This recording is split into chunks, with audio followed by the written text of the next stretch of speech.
de direction, droit dans ses bottes, au-dessus des lois, qui respecte absolument pas ni le code du travail, ni la convention collective et qui méprise les salariés. Encore une fois, je veux dire, si les salariés sont maltraités, et bien forcément, les résidents avec, puisque la sécurité des uns, c'est la sécurité des autres.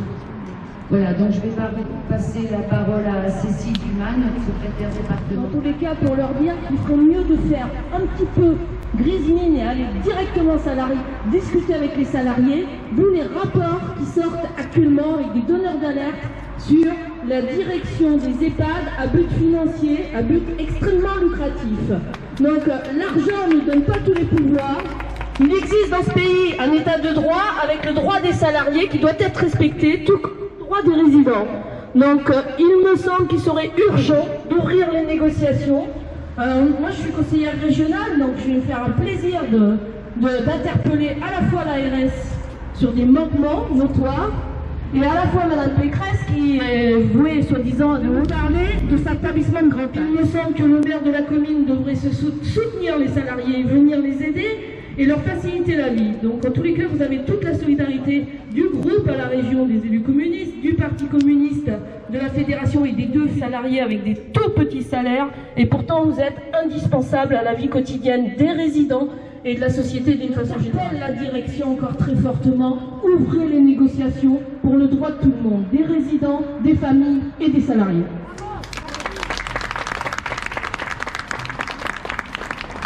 Je suis au cœur de vous voir là sur une cause qui me semble prioritaire et importante. Merci pour vos mots. J'ai le souvenir de votre maman et de l'accompagnement que vous avez pu avoir avec elle et la fin de vie douloureuse que vous avez subie. Merci. C'était des mots touchants les familles doivent être derrière le personnel parce qu'en fait cette entreprise c'est une entreprise d'argent uniquement. Les familles comme les résidents sont maltraités, sont traités comme de la chair humaine une fois que le contrat... Exactement, et on a le souvenir avec mes collègues, les souvenirs un peu douloureux de cette fin de vie et toute cette période où on n'a pas pu laisser rentrer les familles à cause du Covid, mais pas seulement. C'était aussi une façon de rendre les choses opaques et que l'extérieur ne puisse pas voir. Donc on est au 26e jour de mobilisation, on est fatigué, usé. Il a fait très froid aujourd'hui, c'est une belle journée pour nous, hein. On n'a pas froid du tout, mais on a eu des journées très froides, on a eu des journées très humides, mais la solidarité, la CGT nous aide à tenir et à rester debout. On a regagné une partie, on a déjà gagné une partie de revendications, en tout cas la première c'était la dignité, je pense qu'on l'a regagné sur le trottoir du château de Neuville. On a montré que des soignantes elles pouvaient se mobiliser et surtout ne pas céder à la pression parce que des pressions on en a subi. La direction a fait boiter à l'ensemble des Neuvillois un courrier complètement mensonger, diffamatoire. Ensuite, ils ont envoyé un mail à tous les salariés de l'établissement dans la même veine et ensuite un autre mail aux familles. Alors au lieu de venir nous voir et essayer de discuter avec nous, en fait ils ont contourné le problème en diffusant partout des informations calomnieuses et ils ont fait faire une pétition contre nous par certains salariés à l'intérieur de l'établissement. L'humanité pour les salariés, mais on veut aussi l'humanité pour nos résidents. Ça va ensemble. On ne peut pas générer 7 millions d'euros de bénéfices sans en reverser un peu et de manière, on ne demande pas à ce que ça soit égal, on n'est pas, voilà, mais de manière à ce qu'on puisse avoir un travail où on n'a pas besoin de venir à la boule au ventre et où nos résidents puissent être épanouis, heureux et finir leur vie dans de bonnes idées. L'ARS, le département tournaient la tête. En réalité, au début, on ne se rendait pas compte, on pensait qu'ils ne savaient pas, que c'était parce qu'ils ne savaient pas. Maintenant, ils savent et ils ne font rien. C'est différent. Donc, quand on voit la sortie de ce livre, Les Fossoyeurs, on comprend que derrière, il y a un problème beaucoup plus général et que ce problème, il n'est pas lié uniquement au château de Neuville, à l'enrichissement de cette famille. Elle est liée au fait d'avoir donné ce secteur, le secteur du grand âge, à du privé. à du privé lucratif. Donc il y a une opacité de l'argent public qui est versé dans ces établissements. Souhaitons récupérer un management bienveillant qui nous inclut dans les décisions. Nous souhaitons que les heures supplémentaires soient payées parce que c'est des salaires assez bas. Donc le remplacement, les heures supplémentaires permettraient de compenser.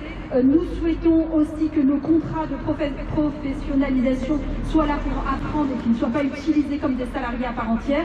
Donc vous voyez, c'est pas déraisonnable comme demande, mais ça semble pour l'instant pas être entendu. Nous allons en médiation lundi matin, donc grâce à la CGT et grâce au bras de fer qu'on a entrepris. Notre négociatrice pourra entrer avec nous lundi matin, mais nous ne fondons pas beaucoup d'espoir sur cette médiation parce que, je vous ai dit, on est dans un climat d'impunité totale où les autorités semblent tourner la tête. Le maire de Neuville, de cette charmante bourgade, nous interdit l'accès. Merci d'être là et merci de nous soutenir. Ça fait chaud au cœur et ça nous permet de tenir et de montrer que des femmes, j'ai envie de dire banales, non, parce qu'on n'est pas banales, parce que non, on n'est pas banales, c'est péjoratif. Mais voilà, c'est ça. Mais là aussi, premier cordée, ça rappelle aussi une phrase malheureuse de notre président. Mais des femmes qui n'avaient pas l'étoffe de porter cette lutte, eh ben, quand on les a dépossédées de tout, eh ben, elles ont quand même décidé d'entreprendre et de se battre. Et de donc pour nous, la santé, ça va de la naissance jusqu'à la mort. C'est important. Tant qu'on autorisera, et en plus l'État subventionne ce genre d'établissement.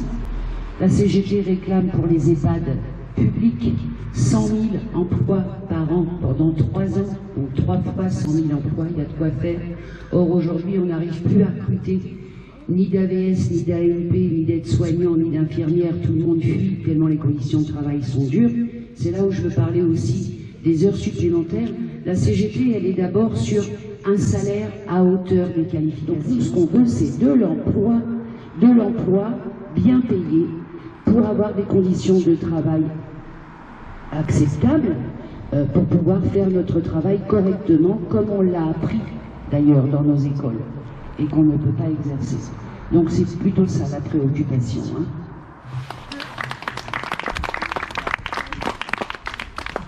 La situation dans les EHPAD, dans les hôpitaux, il ne faut pas mettre ça sur le dos du Covid, parce qu'il y a de nombreuses années qu'on se bat justement contre la fermeture des lits, pour la qualification professionnelle, pour des salaires décents.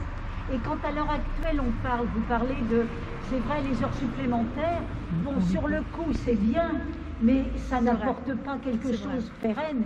Et quand on parle à la CGT, et même au parti, on commence à faire poindre, mais il y a longtemps qu'on y pense, les 32 heures. Il y en a qui se disent, mais ils sont complètement fous. Non, les 32 heures, ça amènera du travail pour tout le monde. Hein? Bon, c'est pas forcément la solution miracle à 100%, mais entre autres. C'est très adapté pour le sport. Voilà. Ça fait 4 journées de 8 heures. Voilà, c'est ça. Parce qu'en plus, un salarié, il a le droit de se reposer, il a le droit à la culture, il a le droit aux vacances, il a le droit... Et tout ça, c'est important. Donc, j'insiste, elles sont depuis presque un mois là, ici, à combattre, et tu l'as dit, c'est pas pour elles, parce que elles pourraient démissionner tout de suite, elles ont du travail le jour même, parce qu'on en cherche partout. Donc on voit bien que l'intérêt, c'est d'abord la prise en charge des résidents, de pouvoir faire son métier, voilà, comme on voudrait le faire. Et l'humain d'abord, c'est ça. Voilà. C'est ça. C'est notre priorité.